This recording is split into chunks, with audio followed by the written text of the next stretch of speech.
banyak ini. Apa bedanya protozoa dengan helmin? Dari ukurannya besaran apa? Mana lebih besar, protozoa apa helmin? Helmin. Protozoa itu prokariot atau eukariot?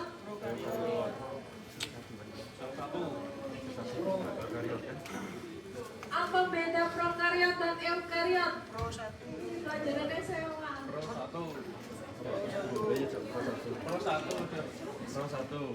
Yang punya inti sel, mitokondria, badan Golgi itu prokariot atau eukariot?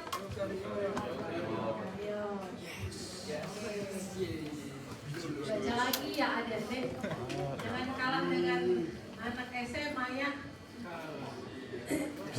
Ya, kalian harus tahu dasarnya sehingga kalian bisa mempelajari apa yang lebih besar. Kalau kalian tidak tahu dasarnya, bagaimana kalian bisa menguasai yang lebih luas? Ya, tanya yang dasar. Ya. Protozoa darah apa yang akan kita pelajari pada pagi hari ini?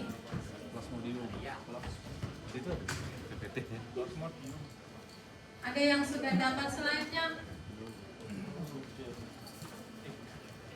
Mohon maaf, hari ini saya duduk karena seminggu kemarin saya baru selesai operasi di kuat.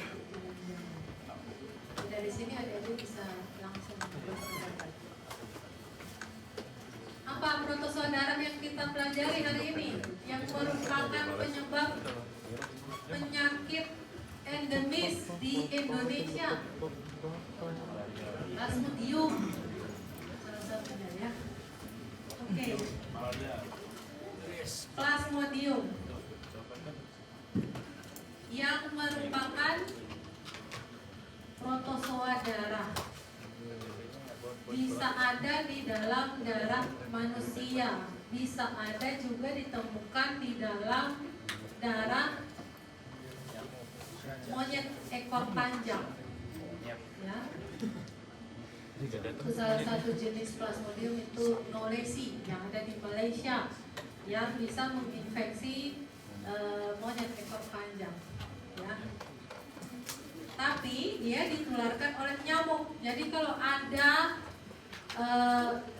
orang mengatakan malaria itu disebabkan oleh nyamuk, kalian harus membantah. Karena malaria itu disebabkan oleh plasmodium. Nyamuk di sini berperan sebagai vektor. Vektor itu serangga pembawanya. Ya. Orang dengan malaria itu yang khas itu triasnya. Ya. Demam, menggigil, berkeringat. Ya. Itu trias itu dia berjalan bersama-sama. Tetapi pada orang yang berasal dari daerah endemis, dia tidak khas lagi. Kalian bisa mendapatkan pasien datang dengan mialgia, nyeri otot, seluruh badan tuh rasanya tidak enak, atau sakit kepala. Di sini ada yang berasal dari NTT atau Papua? Ada. Pernah kena malaria? Pernah. Tidak pernah. Oh, hebat. Bisa survive. Ada yang dari Gunung Kidul? Wisnu. Gunung Kidul juga ada malaria, ya.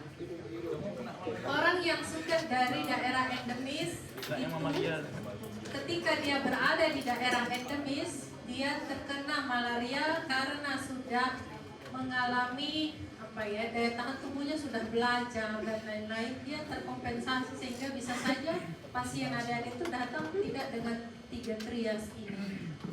Tapi bisa saja adik-adik yang pergi misalnya ambil KKN ke NTT terus balik ke Jogja datang bisa seperti ini. Atau adik-adik yang pergi tugas di sana terus adik-adik kena malaria bisa trias ini sangat jelas. Gitu ya. Nah, kasusnya cukup banyak ya adik-adik. Ya, seluruh dunia saja seperti ini. Ya. Anak-anak di wilayah Afrika, jangan cuma di wilayah Afrika, di Indonesia juga sudah cukup tinggi. Ya.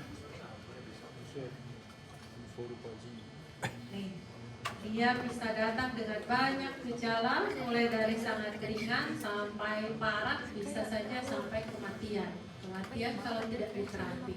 Kematian bisa terjadi pada yang terkena, bisa juga pada yang dikandung, misalnya pada ibu hamil yang mengalami malaria, bisa terjadi abortus spontan. Tiba-tiba saja lahiran anaknya padahal paru-parunya belum matang benar. Ketika kita bantu lahirkan, karena paru-paru belum matang, mati, kolaps. Ya, belum cukup paru-parunya untuk mengembang, anaknya keluar mati. Ya. Sehingga pada daerah endemis, pemeriksaan malaria pada ibu hamil itu wajib ketika dia pertama datang. Setelah kita periksa, walaupun dia negatif, kita akan kasih dia misalnya kelambu yang ada antinya, seperti itu ya. Terus kita pantau terus. Ya. Oke. Ya. Dikategorikan sebagai tidak rumit atau bisa juga rumit karena dinamikanya cukup beragam. Ya. Mana sampai sekarang ini juga untuk orang-orang yang tidak taat meminum, seharusnya sunat amodiaquin itu diminum 3 hari sampai selesai. Si pasiennya pikir sudahlah, minum 1 kali 2 kali gejalanya sudah tidak dirasakan, dihentikan. Nah, pada saat dia sakit lagi, obatnya sudah tidak semempan hebat ketika pertama kali dia minum karena kelalaian minum obat. Ya. Jadi harus cepat, tepat. Ya. Nanti adik-adik tolong browsing mengenai pengobatannya, karena pengobatan malaria pada orang dewasa berbeda dengan pada anak-anak. Dari dosis, ya, pengukuran kalau anak-anak kan kilogram per berat badan, ya. Kemudian obat-obat mana yang boleh diberikan pada orang dewasa, mana yang tidak boleh pada ibu hamil. Ibu hamil itu tidak boleh diberikan Primaquin. Nah, kenapa? Baca, harus tahu alasan, ya. Dan juga Primaquin tidak boleh diberikan untuk anak-anak dengan umur tertentu. Pengobatan malaria pada malaria falciparum berbeda dengan pada malaria vivax. Regimennya berbeda. Ya, yang ngobrol nanti dulu ngobrolnya ya. Malaria ini masuk dalam SKDI 4. Jadi adik-adik sebagai dokter umum harus bisa mengobati sampai sembuh. Ini bukan penyakit jantung, ini bukan penyakit stroke yang adik-adik bisa rujuk. Kalian sudah tahu, ini stroke rujuk. Oh, ini sakit jantung, serangan jantung, rasa kram di kiri, menjalar ke ujung sampai ke punggung, ini jantung. Kasih rujuk. Enggak, ini kalian harus bisa penata laksanaan sampai sembuh karena dia SKDI-nya 4, ya. Nah, gejala klinis yang terjadi yang dialami oleh si pasien itu terkait ketika parasitnya itu ada di darah. Jadi untuk daur hidupnya, ya, ada ketika dia di hati. Oh, saya tidak taruh di sini. Ada ketika dia pecah dan ada di darah. Nah, ketika dia stadiumnya di darah atau pada fase eritrosit aseksual, jadi pada nyamuk itu dia fasenya seksual. Si Plasmodium ini kawin, yang jantan dan betinanya tuh kawin ketika dia ada di nyamuk. Setelah stadium yang seksual di nyamuk itu, dia akan pergi ke kelenjar liur si nyamuk, ke probosisnya itu ketika dia menusukkan proboscis nyamuk itu ditusukkan ke manusia untuk mengambil darah manusia karena si nyamuk betina membutuhkan protein untuk mematangkan telur-telurnya. Nah, si plasmodium yang stadium seksual dari nyamuk ini akan masuk ke peredaran darah manusia. Setelah itu dia akan mulailah siklusnya di dalam manusia. Gitu ya. Nah, setelah dia siklus di manusianya selesai, ada nyamuk yang tidak di dalam tubuhnya tidak ada si plasmodium, dia ambil darah lagi untuk cari protein untuk telurnya. Dari manusia itu masuk ke nyamuk lagi, maka terjadi lagi siklus berikutnya. Gitu ya. Nanti cari mengenai siklus hidup plasmodium ya. Nah, ketika parasit berkembang di eritrosit banyak zat limbah ya, pigmen hemozoin, faktor toksik menumpuk di sel darah yang terinfeksi tadi. Jadi ketika nanti adik-adik bikin pengamatan, nanti kan kita OVE mengenai cara membuat sediaan ya. Nah, ketika di darah itu carinya di mana dok? Saya lihatnya di mana? Cari di sel darah merah. Nanti adik-adik akan melihat bentukan-bentukan dari plasmodium itu di eritrosit. Ya, dia tertumpuk di sarang sel darah merah, dibuang ke aliran darah ketika sel yang terinfeksinya akan melisis ya, dan melepaskan merozoid invasif. Pada saat pelepasan inilah mulai terjadi gejala-gejala seperti tadi ya, demam dan lain-lain ya. Hemozoin dan faktor toksik lainnya seperti glukosa fosfat merangsang makrofag dan sel lain untuk menghasilkan sitokin dan faktor terlarut yang bertindak untuk menghasilkan demam dan kekakuan dan mungkin mempengaruhi patofisiologi dari infeksi tersebut ya. Ini bagaimana sampai bisa terjadi gejala-gejala lain. Ini jenis nyamuknya ya, Anopheles ya, yang merupakan vektor. Nah, masa inkubasinya bervariasi bisa 7 hingga 30 hari. Jadi kalau datang pasien tiba-tiba di Jogja terus nanya ke adik-adik, dok saya rasa demam, menggigil, berkeringat, jangan lupa tanyakan apa kalau terkait dengan masa ini. Apakah ada riwayat bepergian? Apakah ada riwayat bepergian ke daerah yang merupakan daerah endemis? Karena bisa saja dia digigit oleh nyamuk terinfeksi 2 minggu yang lalu. Ya, 2 minggu yang lalu, baru gejalanya muncul sekarang 30 hari yang lalu.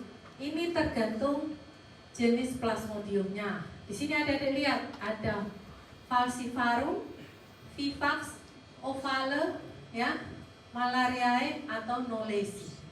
Knowlesi ini yang tadi saya katakan dia lewat monyet makaka yang ada di Malaysia. Ya, siapa tahu nanti adik-adik ada yang tugas di Kalimantan dekat perbatasan bisa saja ketemu dengan ini, ya, Plasmodium knowlesi.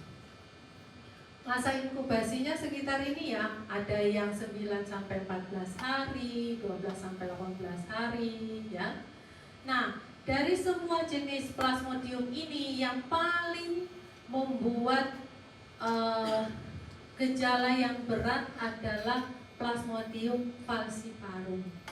Itu bisa sampai shock, sampai gangguan memori, orangnya pingsan, terus keluar darah dan lain-lain. Pokoknya yang paling berat ini yang falciparum. Tidak menutup kemungkinan juga adik-adik bisa menemukan pasien dengan mix infeksi. Mix infeksi adalah ketika diperiksa di lab itu ditemukan 2 jenis. Paling sering itu falciparum bersama vivax. Nah, itu regimen pengobatannya pun kombinasi. Kalau mix Jadi pengobatannya seperti falciparum, tapi ditambahkan dengan obat untuk Vivax sampai 14 hari. Primaquinnya ditambah sampai 14 hari. Setelah minum obat 3 hari, datang periksa lagi. Jadi pengobatan malaria ini setelah minum obat datang 3 hari dia periksa lagi, dicek lagi bagaimana jumlah plasmodium dalam darahnya berkurang atau tidak. Ya, itu pengobatannya cukup panjang. Nah, serangan malaria klasik bisa 6-10 jam. Tahap dingin, sensasi dingin, berkeringat ini dia biasanya mulai panasnya itu sore-sore. Mulai sore sampai malam hari, karena itu tergantung dari periode di mana si plasmodium malaria ini keluar ke peredaran darah perifer. Ya. Karena demam tinggi bisa sampai kejang pada anak-anak, terutama ya anak-anak tidak tahan terhadap peningkatan suhu tubuh yang begitu tinggi, dia bisa kejang. Ya. Habis kejang atau habis dia panas tinggi, dia bisa tiba-tiba turun, terus dok, tadi saya tuh panas tinggi, terus saya menggigil, berkeringat, terus tiba-tiba normal lagi suhunya. Dipegang 36 lagi, dicek 36 itu bisa terjadi. Kemudian nanti sore dia naik lagi tinggi. Jadi itu trias malarianya tuh mengikuti, ya, itu, dan rasa sangat kelelahan. Minum obat pun ada efek samping.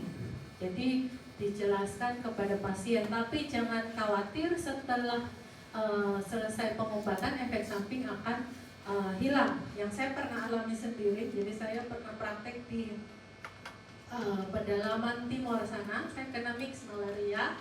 Saya mengobati diri sendiri karena di desa itu saya dokter sendiri, saya mau kemana lagi, jadi mengobati diri sendiri. Saya minum artesunate amodiaquin dan primaquin, efek sampingnya adalah double vision. Jadi demam, menggigil, berkeringatnya sudah hilang, tapi pagi saya harus periksa pasien, tapi saya double vision. Jadi saya jalan ke puskesmas, saya tutup mata satu, karena antara mata kiri dan mata kanan itu tidak sinkron. Efek sampingnya bisa terjadi double vision, ya. Seolah-olah kita udah nggak sinkron, mata kiri mata kanan, daripada jatuh jalan tutup mata sebelah. Tidak apa-apa, tapi habis selesai minum obat hilang efek sampingnya. Begitu, ya. Nah ini paling umum, pasien datang dengan demam, panas dingin, berkeringat, sakit kepala, mual muntah, pegal-pegal, dan malaise umum. Nah untuk yang daerah endemis terkadang demamnya atau panas dingin berkeringatnya itu tidak terlalu khas, tapi kalian harus langsung curiga. Dan apabila kalian memang praktek di tempat yang cukup endemis, langsung periksa malaria, ya. Ibu hamil datang tanpa gejala ini, ada baik-baik juga tetap periksa malaria, seperti itu, ya. Spesiesnya 5 ini, ya. Nah ini tadi teori hidupnya yang tadi saya katakan ternyata ada. Jadi ketika si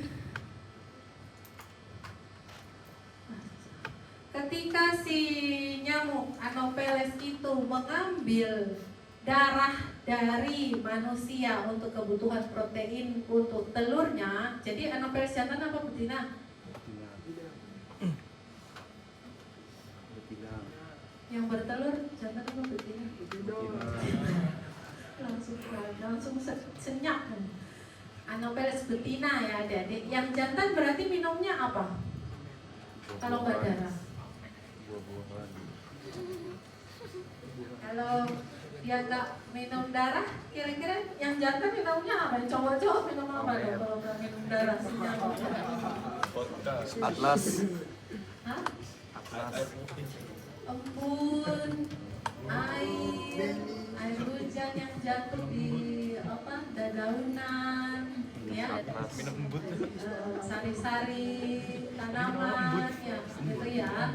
Kalau yang betina karena dia bertelur, dia butuh protein banyak, makanya dia minum darah, ya, ngeri ya. Nah, ketika dia mengambil darah untuk makanannya, dia menginjeksikan sporozoid dari bentuk sporozoid dari Plasmodium. Ya. Nah, setelah dia menginjeksikan sporozoid, si sporozoid ini dari kelenjar liurnya nyamuk ke proposis, dia masuk ke peredaran darah, terus dia ke sel hati. Dia akan menginfeksi sel hati. Di dalam ini jalurnya wasi eksoeritrosit ya. Nah, masuk di sel hati, dia belum masuk ke darah nih, dia langsung ke sel hati, kemudian dia masuk dalam bentuk skison. Ya, di dalam sel hati, si skisonnya itu akan pecah, akan ruptur. Nah, ketika dia pecah, dia masuk ke eritrosit. Nah, dia masuk ke dalam stage eritrosit. Tadi di hati dia masih ekso, sekarang dia masuk ke stage eritrosit. Nah, di dalam eritrosit ini dia akan masuk ke stage yang namanya imatur tropozoid. Ya, sel imatur tropozoid ini ditandai dengan plasmodiumnya bentuknya kayak ring, kayak cincin, terus ada matanya. Nah, dia masih imatur. Habis itu dia akan berubah menjadi fase matur. Ya, dia akan berubah menjadi fase matur. Nah, dari yang bentuk cincin, sitoplasmanya ini yang biru nih sitoplasmanya ya adik-adik. Kemudian ini intinya yang merah. Ini si sitoplasmanya Plasmodium ini akan pecah atau dia mulai berubah bentuk menjadi lebih amoeboid atau bentuknya tidak terlalu ini ya. Kalau amoeba itu kan dia berubah bentuk ya, bentuknya berbeda dengan tak rapi lagi kayak cincin ini. Tapi masih ada intinya, cuman intinya mulai terpecah juga. Dia masuk ke bentuk matur. Tadi belum matur, sekarang dia ke matur. Dari bentuk matur dia akan masuk ke skison. Intinya yang tadi cuma satu akan jadi banyak nih, 1, 2, 3, banyak dia memecah.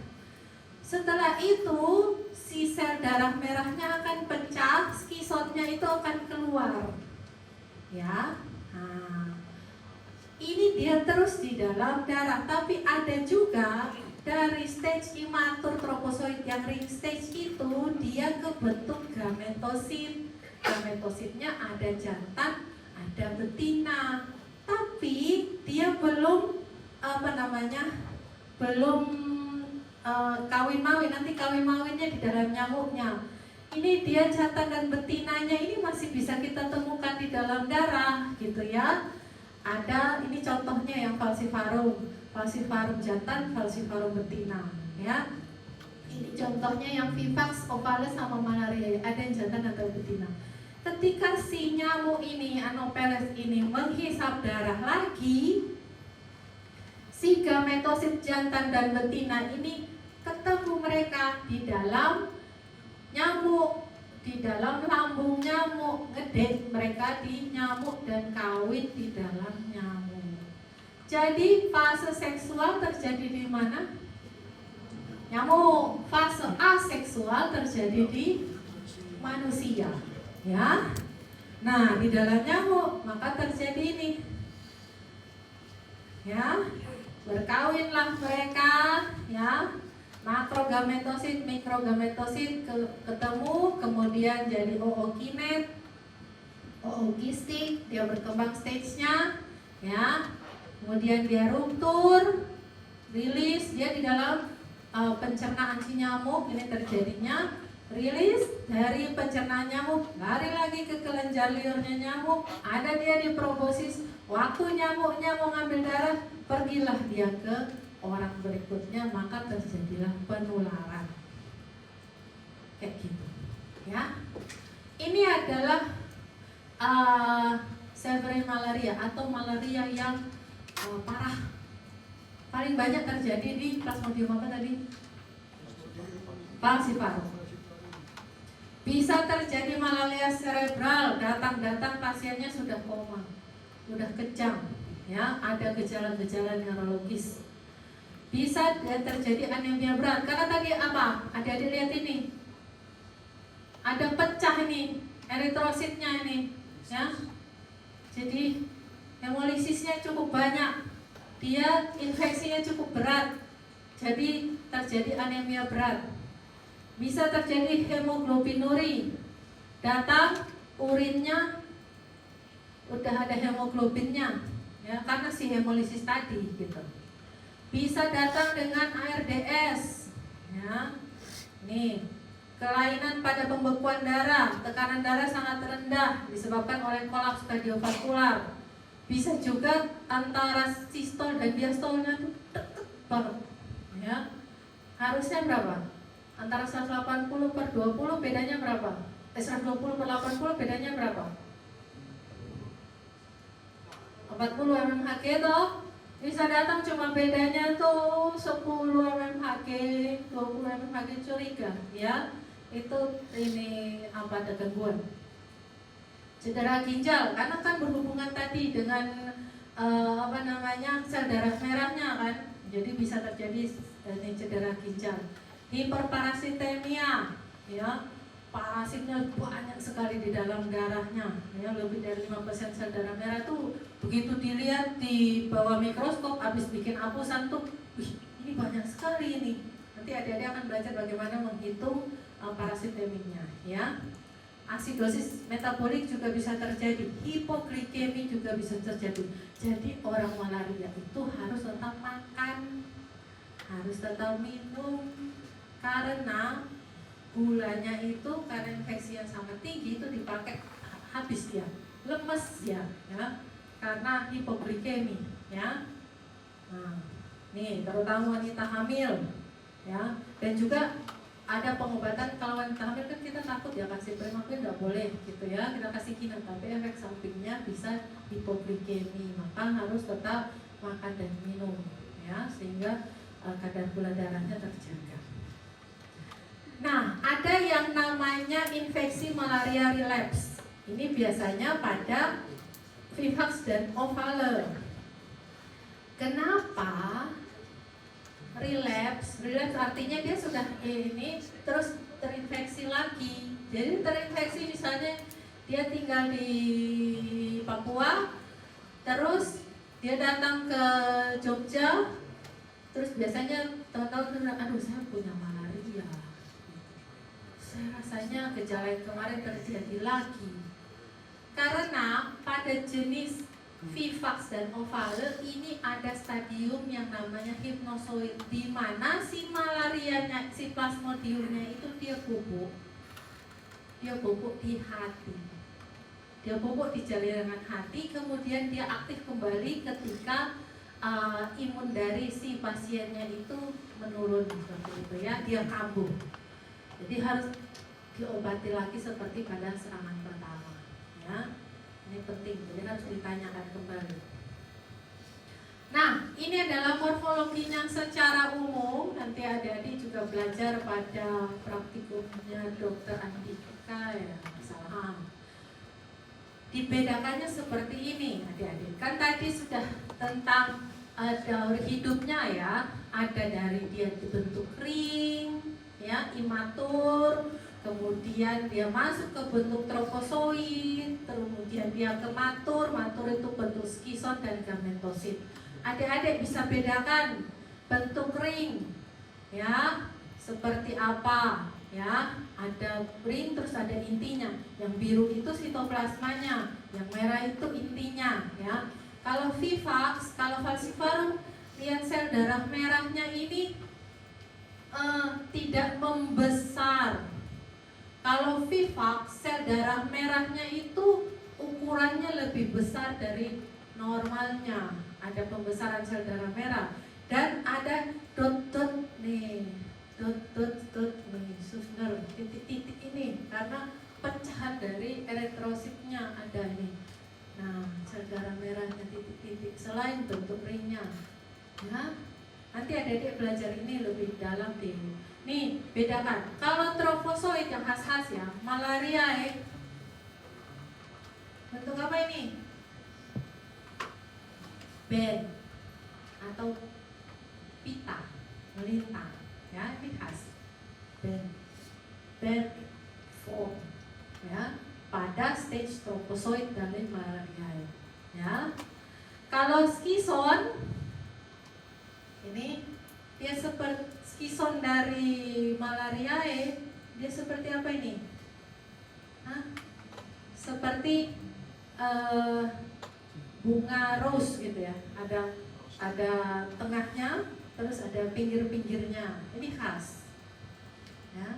Nah, nanti pelajari. Yang falciparum yang khas ketika dia masuk dalam bentuk gametosit, bentuknya seperti pisang. Nih, lonjong. Itu tidak ditemukan di Vivax ovale atau malariae. Jadi begitu kalau dilihat, ini ada bentukan kayak pisang-pisang begini. Oh ini falciparum ini, dia gametosit ini. Dikit lagi kalau nyamuknya hinggap, gametositnya pindah ke nyamuk, kawin. Nah ini berarti sudah stage malarianya sudah cukup lama ini, gitu. Ya, nanti di praktikum. Oke, setelah dari malaria kita dari Plasmodium kita ke Leishmania. Leishmaniasis. Ya. Plebotomus itu adalah lalat pasir yang menyebarkan si Leishmania. Ya, banyak di daerah Afrika. Ya. Leishmaniasis itu bisa di daerah kulit, bisa di visceral, bisa kalau bilang visceral berarti dia sudah masuk ke organ yang lebih dalam, ya. Bisa ke hati, bisa ke limfa, bisa di sumsum tulang, ya. Nih, banyak di Asia, Timur Tengah, Afrika, Afrika Utara, Eropa Selatan, ya. Kenapa sih dok kita harus belajar ini? Ya harus belajar, kalian harus mengetahui semuanya. Suatu hari tidak menutup kemungkinan kalian akan misalnya jadi dokter PBB misalnya. Saya punya teman dulu dokter itu mengajar di sini, dokter Leo Lalenok itu dia 6 bulan di Afrika ditempatkan mewakili Indonesia. Dia mengerti karena sudah pernah belajar tentang penyakit-penyakit ini. Ya, tidak menutup kemungkinan kita mendapat orang-orang dari sana dan datang berkunjung ke sini, kemudian dia aktif sakitnya di sini. Ya. Nah, di daerah Meksiko, Amerika Tengah, Amerika Selatan, ya, cukup banyak untuk leishmaniasis ini. Ya, pola perjalanan migrasi itu sangat mempengaruhi. Jangan pikir nyamuk di Gunung Kidul tidak bisa jalan-jalan ke Jogja. Dia naik bus, dia sembunyi di bawah tempat duduk. Tapi kalau sampai di Jogja, suhunya, tempat perindukannya, hostesnya tidak ada yang bisa dia gigit untuk dia bertahan hidup, suhu tidak sesuai kelembapan, maka dia akan mati. Tetapi dia bisa migrasi, bukan cuma manusia yang migrasi, ya. Nah, leishmaniasis. Nih, ada yang tanpa gejala. Ada yang datang muncul seperti ini di kulitnya, seperti apa ya, kawah gitu ya, ya. Nah, awalnya dia benjol, papula, benjolan atau nodul. Ya. Bedanya papul sama nodul apa? Sudah belajar belum? Belum. Sudah awal. Kalau papul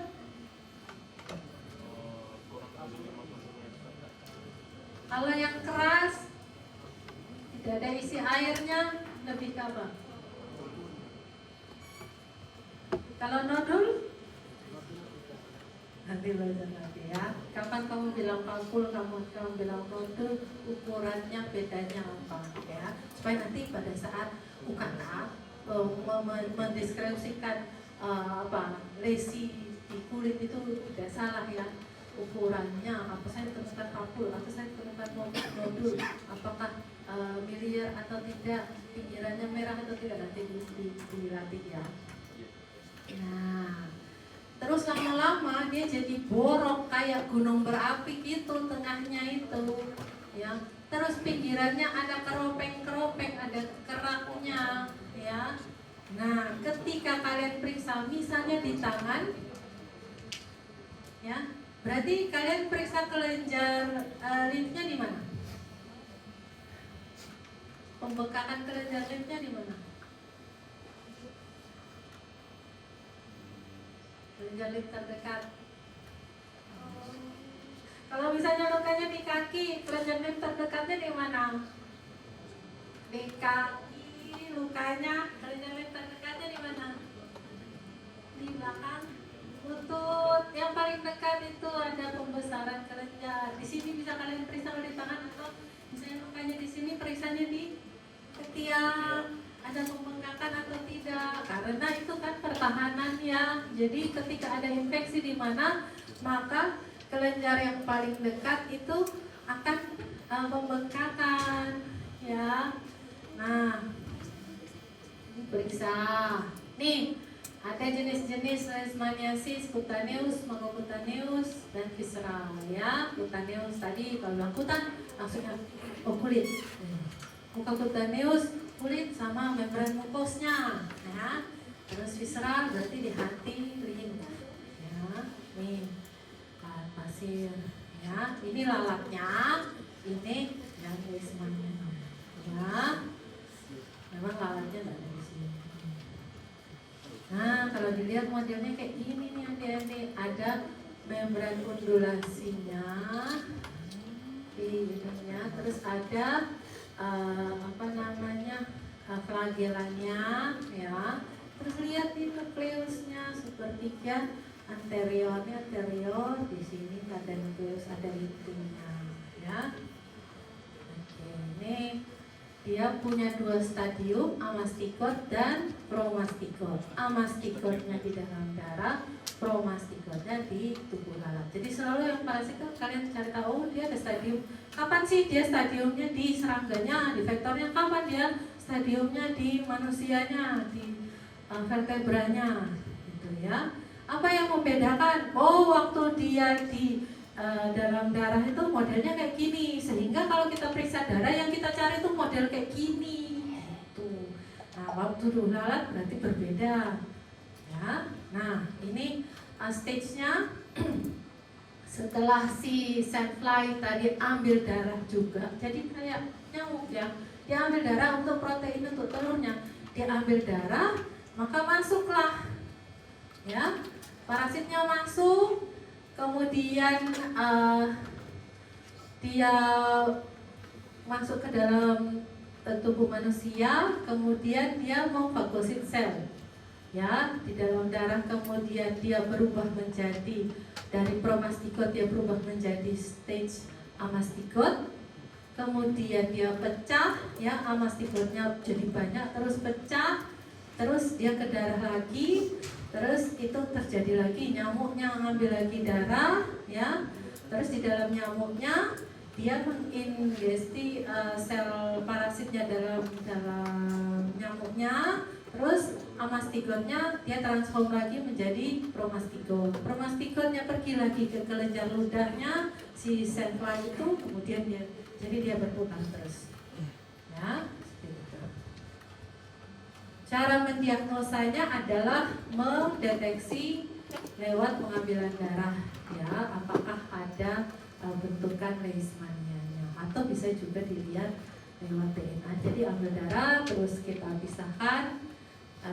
Terus kita lihat apakah ada DNA si leishmania tersebut ya. Trypanosomiasis namanya ya. Penyebabnya ini Trypanosoma brucei-rodens ya. Ini dicap dengan giemsa, ambil dari darah juga. Nah, kalau lihat ini undulating membrannya sangat menonjol ya, yang ini ya. Kemudian intinya ini ya, beda sama yang tadi ya. Ada 3 jenis, ada Rhodians, Gambier, sama Cruzi, ya. Ini yang kalau adik-adik baca untuk SMA penyakit tidur. Nah, ini ya, trypanosomiasis. Itu dari Rhodians sama Gambier.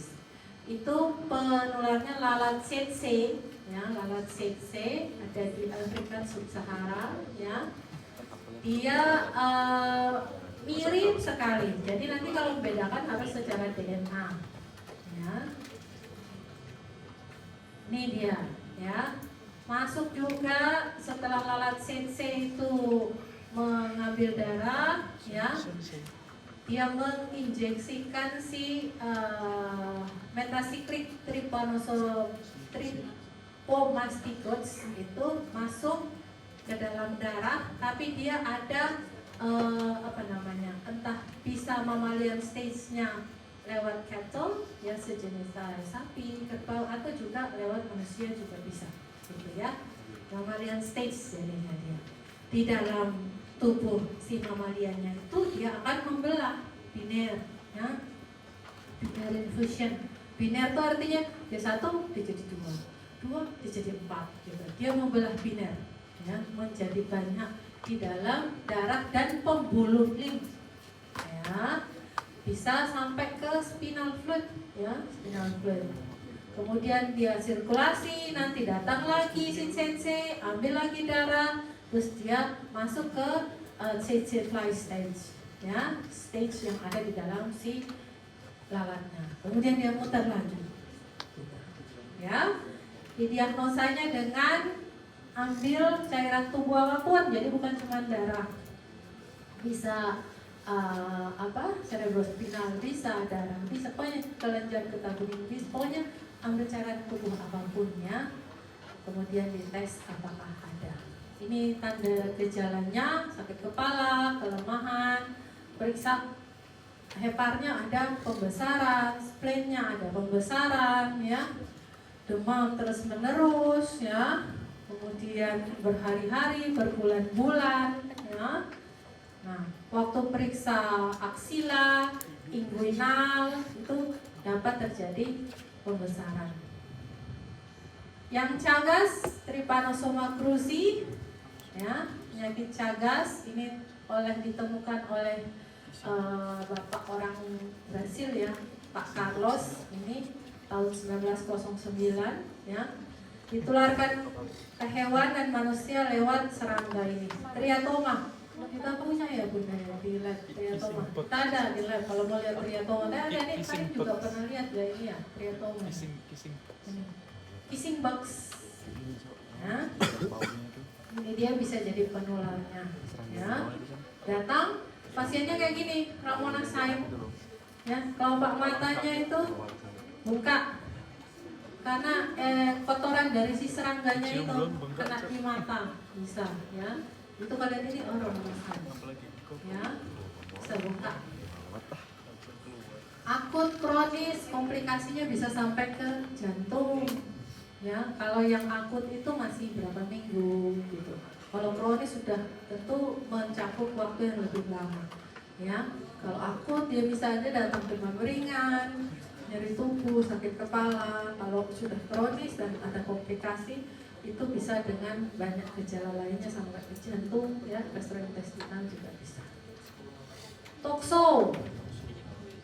Toxoplasmosis, ya. Siapa yang sudah pernah baca-baca tentang toxoplasmosis? Bisa ditularkan karena apa? Kotoran kucing, bisa kalau kucingnya nggak divaksin. Makan sayur yang tidak dicuci bersih juga, ya.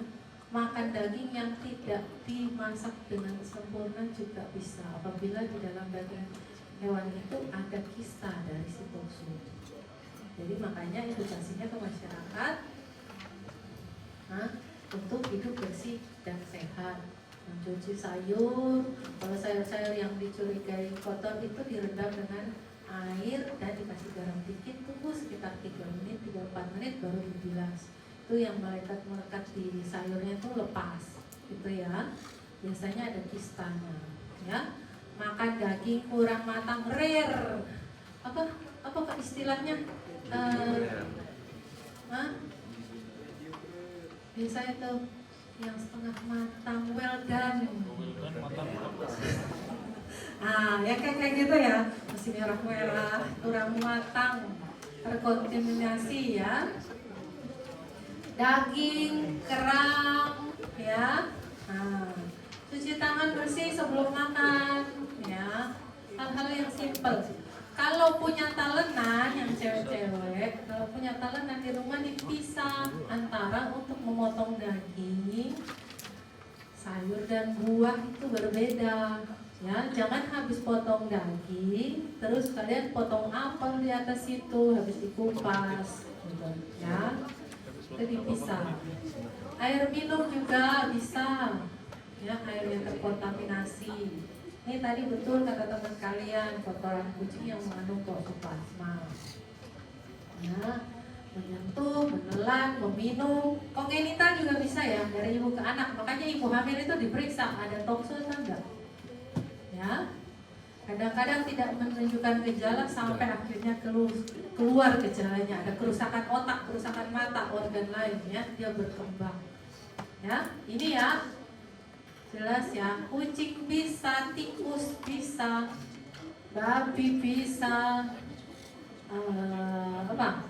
domba, ya, bisa. Transfusi darah bisa. Ya, makanya ketika transfusi kan selalu diperiksa oleh